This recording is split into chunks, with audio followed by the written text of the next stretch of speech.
So my presentation is on modernization theory in Japan and how the Meiji Restoration in specific caused Japan to modernize.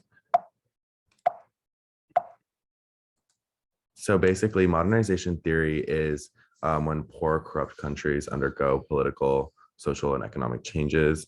And this is seen usually over like a broader, longer period of time.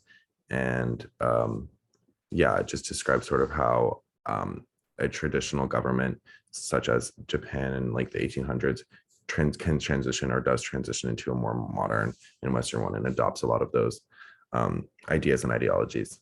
The objective of modernizing is to create a sort of like independent country, and the citizens have a very high standard of living, basically like reducing a lot of poverty and unemployment and stuff and creating like a more wealthy independent country.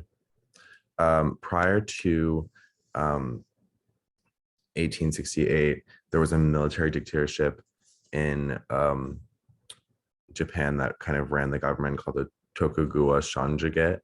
And this sort of era was described as the Edo era. And it was like a time where there was a very sort of strict class system. And this class system included these feudal warlords that kind of stood at the top, and then the middle class was these samurai warriors, and then the bottom class was these merchants, artisans, and farmers. And this unequal distribution of power was very harmful to a lot of the people, especially because a large population of them were these merchants and artisans and farmers. On January 3rd in 1868, there was a coup launched on the Japanese government that sort of forced Japan to modernize and industrialize. And this sort of started this modernization period for Japan.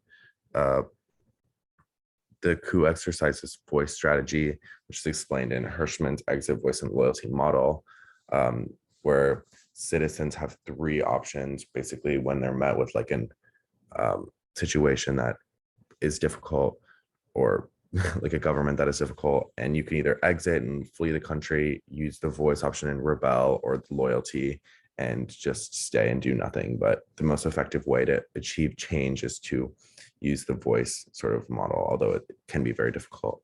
The Japanese initiated their modernization process with a charter oath. And this charter oath was kind of one of the first steps in the constitutionalizing of Japan at this time period too. It's just a very important initiative. The constitutionalization is a more modern concept, and it's commonly associated with John Locke and the founding fathers of America. The part of the Meiji Restoration was a Meiji Constitution that was created in 1889, and it outlines a sort of more democratic system that Japan would adopt. Although it wasn't a complete democratic system, as there was still like the emperor, there was an elected lower house of the government, and it was certainly a step up from the government before. It was mostly inspired by German and British governments, which kind of reinforces the idea that these like more Western and European thoughts and ideologies are being practiced. Currently, Japan has adopted a lot more modern initiatives and democratic sort of ideologies. There's a president of this institution or this agency in Japan, and he actually acknowledges this, like how important the Meiji Restoration was for Japan. And he's creating these programs, and he continues to create these programs that aid Japanese citizens in achieving like freedom and their equal rights. So basically, synopsis is that from a time where Japan was under this very strict class system, they underwent a lot of modernization and development to create this more democratic country and this more equal country. And this resulted in their ranking in the sort of the world scale, where they're just a respected and more developed nation.